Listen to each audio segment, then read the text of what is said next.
Vanessa. I work with guest relations at One Senior Place, and today I will be interviewing Randy Bryan with the law offices of Hoyt Bryan. Hi, Randy. Good morning. How are you? Hi, I'm good. How are you today? I'm well, thank you. Good. Thank you for joining me today. Happy to be here. Awesome. So I'm going to start off with asking you, what are the law offices of Hoyt Bryan? What Okay. do you guys practice? Okay. So Hoyt Bryan is an estate planning and elder law firm. That's all we do. We have plenty in that area to keep us busy and keep us on our toes. Peggy and I founded the firm 26 years ago now in September. And we founded our firm based upon our focus when we founded the firm was focusing on client education because that was something that was really important to us.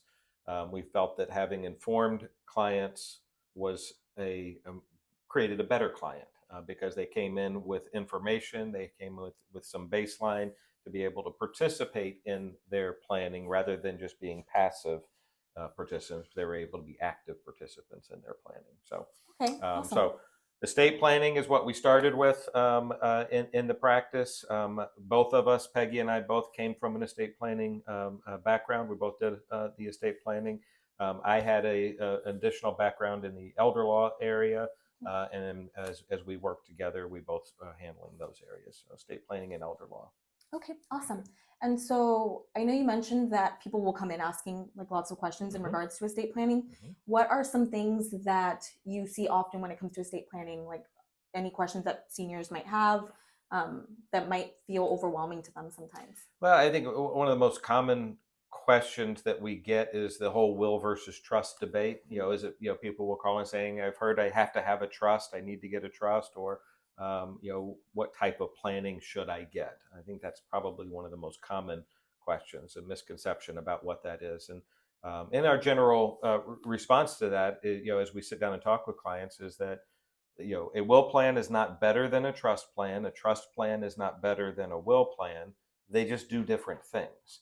So the short answer to the question of is it better to have a will or a trust is yes.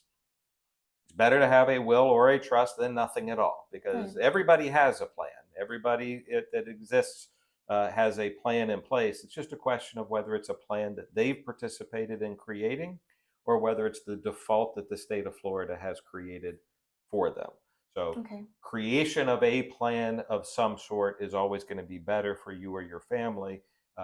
But there's nothing better about one or the other. It really comes down to what is it that you're trying to accomplish? What is it that you want your planning to do? Once we know where you want to go, then we can come back to the beginning to see how do we get there. And if it makes sense to go with a will-based plan, then we go that path. If it makes sense to go with a trust-based plan, then we go that path. But we got to know where you're going and what your goals are before we can identify which plan might make more sense. Nice. And so do you go over like all the different routes someone can take potentially with estate planning at your educational seminars? Yeah, so we'll talk about it in this. So the workshops that we do are designed to give folks just kind of an overview of the substantive issue that they're doing. So we do the estate planning workshop, which is our philosophy on estate planning and things that people need to be thinking about in the estate planning process. The workshop doesn't go through and say, if you're going to do this, it's a will, or this, it's a trust. It's just bigger picture things that we need to be thinking about because that's what the conversation then with one of the attorneys is going to be about. What is it that you want to accomplish? And the reality is a lot of people don't even know the questions to ask. They don't know what the issues are. They don't know what they should be thinking about. So the workshops are designed to kind of broaden their horizon and give them things to be thinking about in the estate planning world, or then in the long-term care planning as it addresses the long-term care planning issues, the special needs workshops that we do. A whole host of different workshops just depending upon the issues that the folks are concerned about. Okay, nice.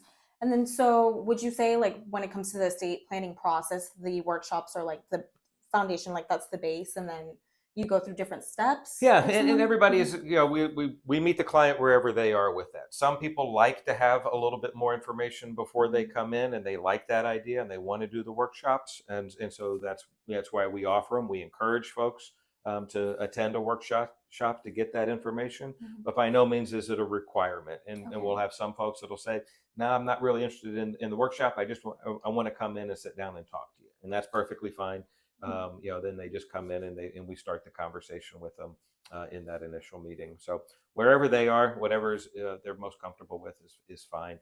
They're there as a tool to help folks identify some of those issues, and people seem to enjoy them. Nice. I love that. And so, can you tell me a little bit more about maybe what is it that makes the law offices of Hoyt and Bryan unique? What do you think it is about your service that people should know? Well, I think there's a few things that are unique about us. I think one is that this is all we do. Right? We don't do anything else. Any other area of the law, anything else that comes in, a lot of firms will try to be a full service. We're going to take care of anything that our clients need. We're going to take care of them. Mhm. And we're a small firm. We're laser focused in what we do. We think what we do well. We've been doing it a long time, um, but this is all we do is the estate planning and the elder law piece of it. All four attorneys in our firm are board certified.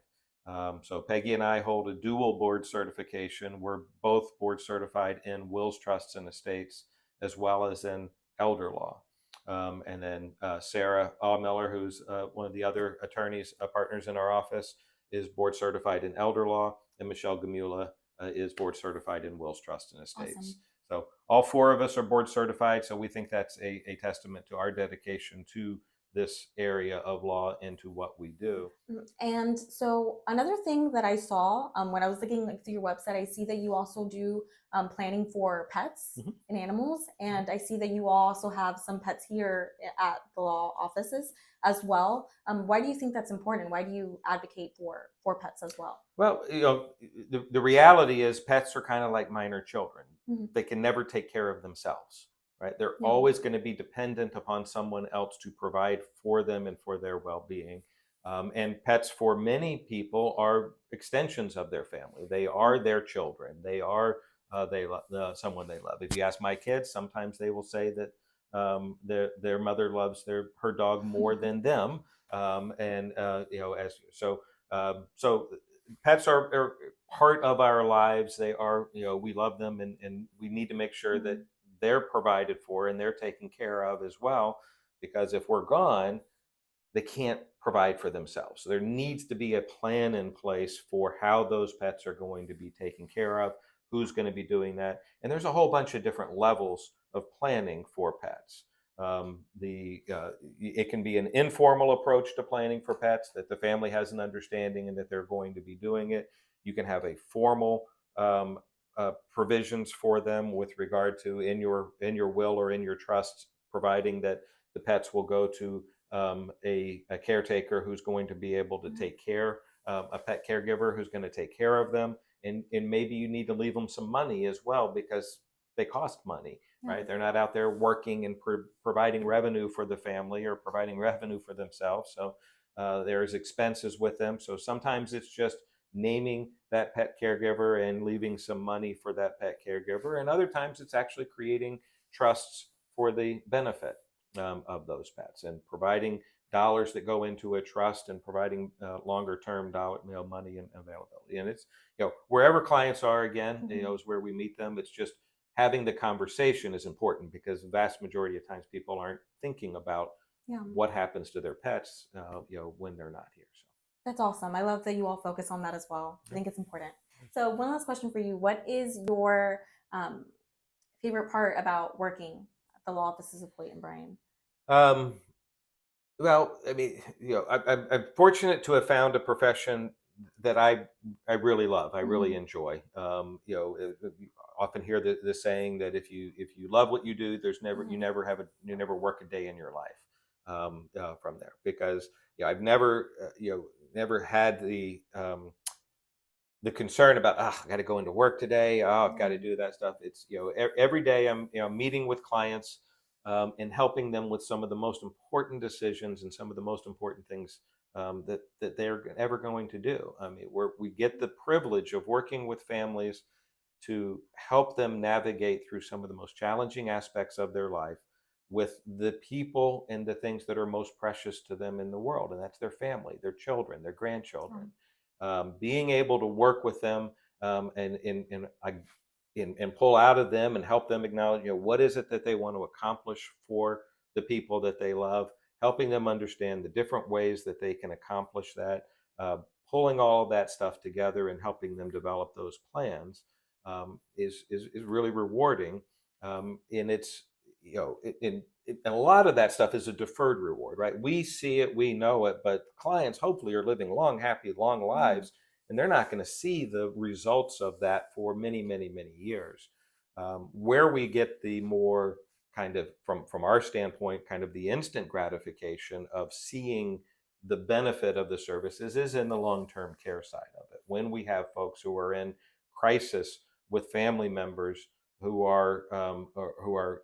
have entered into that long-term care continuum, families don't have any clue how to handle it or what to do with it because they've never experienced it. Yeah. They're coming in, concerned about how are we going to take care of mom or dad or grandma, grandpa, whomever it may be, and then helping them, identify how they're going to do that, what their options are, and to get solutions that are effective immediately. Not something they have to wait for, but just working with families and helping them through these, very difficult and important decisions, and seeing that, what we're doing is making a difference in their lives. Absolutely. Thank you so much for sharing. Okay, thank you so much, everybody, for watching. I'm going to be linking the law offices of Hoyt and Bryan's website down below this video, so you can find more information on estate planning, their long-term care planning services, as well as when they will have some workshops or educational seminars coming up. They also do seminars at One Senior Place as well, so be on the lookout for that. And we'll see you soon. Thank you. Thank you.